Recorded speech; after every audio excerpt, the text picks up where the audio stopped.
And before I see if there are any questions, a couple of things I need to mention. There's Powell's 1869 diaries are transcribed in this book. Came out a few years ago, Michael Gillieri, first through Grand Canyon. And it's a day-by-day account. So he takes each of the known journals and newspaper articles and puts them in by day rather than by person. So you might want to take a look at that.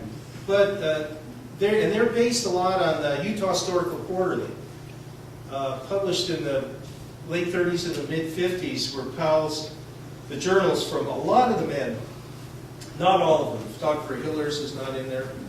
But they're being reprinted. University of Utah Press. These volumes go for easily over $100 a piece now. They've been out of print since then.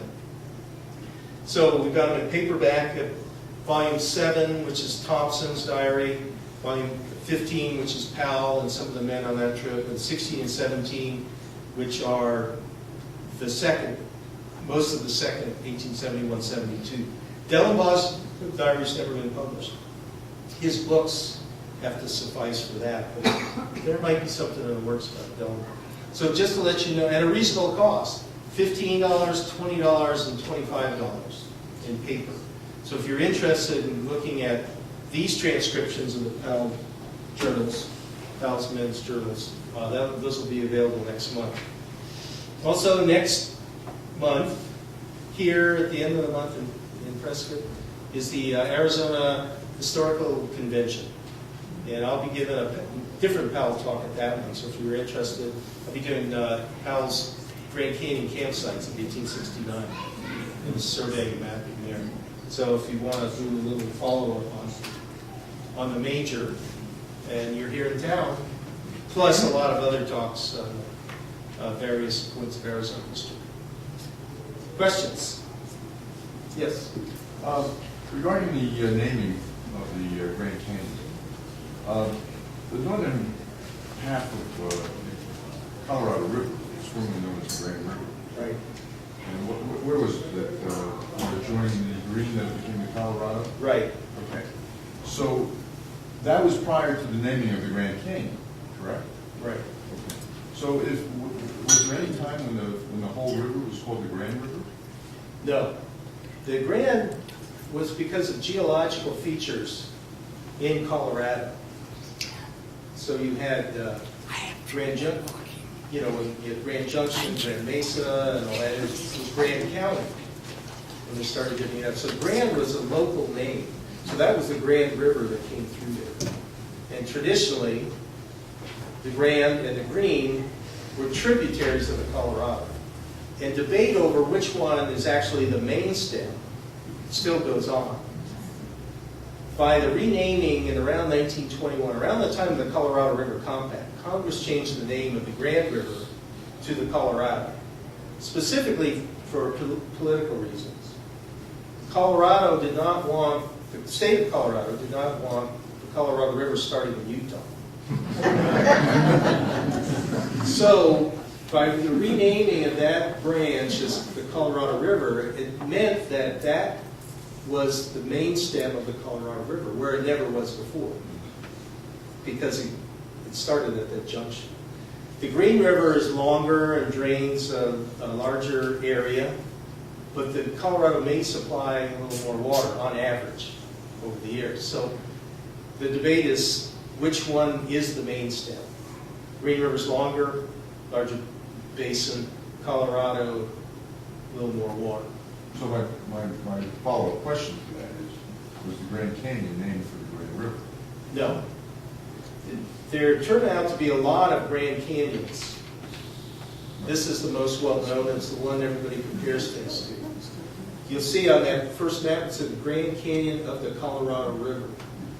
It's the Grand Canyon of the Yellowstone. You see Thomas Moran painted the Grand Canyon here, and he painted the Grand Canyon in Wyoming.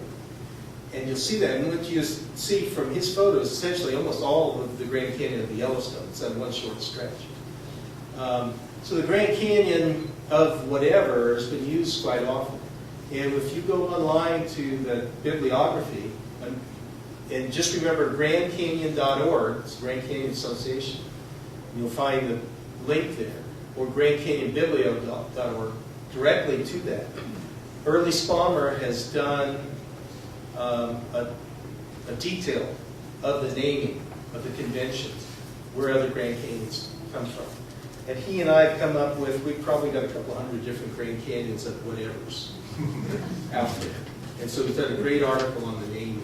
And he also collects other Colorado rivers too. So we're always exchanging citations of another one we found referenced in the literature. And so he has a great source there for naming conventions for the Grand Canyon.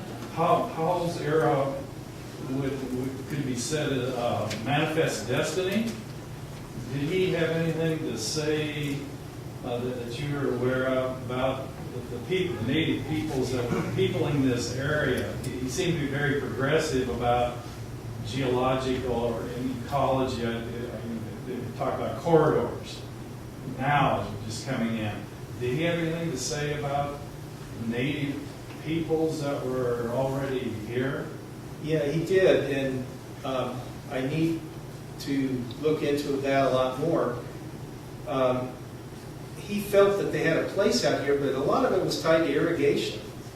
So he thought that a reservation system was okay, but that they should be taught how to irrigate and farm, when that's not what they were doing traditionally. So he wanted them to take on a different lifestyle. But he wasn't trying to put them on a reservation just to get them out of the way. He thought that would be helpful.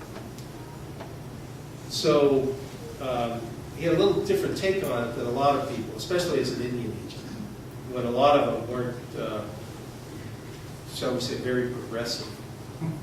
So he essentially did buy into the manifest destiny.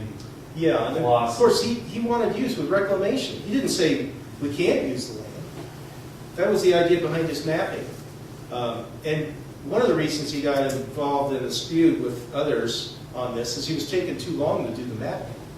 He didn't want development to occur until the mapping had been done, because he wanted to identify the resources.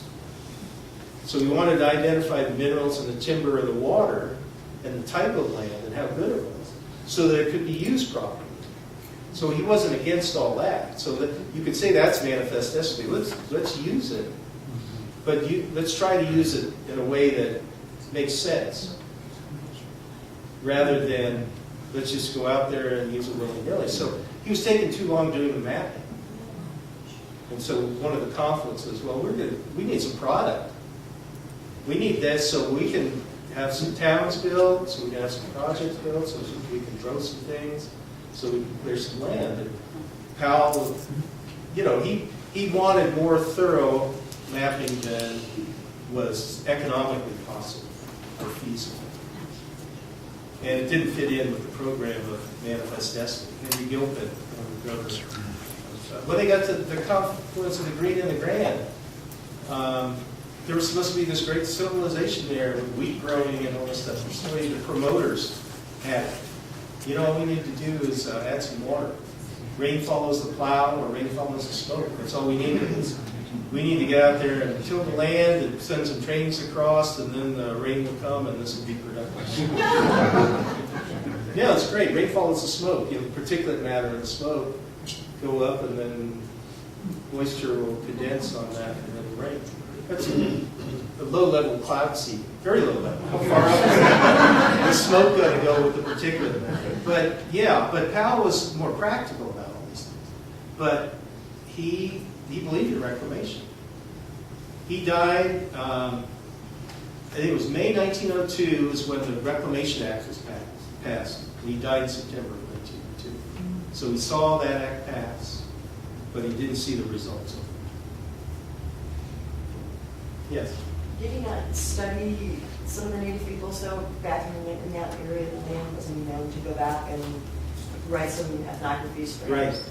Yeah, he visited, particularly after his first trip, before his second trip in that area. He was back up there on the strip, Paiute country, went out to Hopi,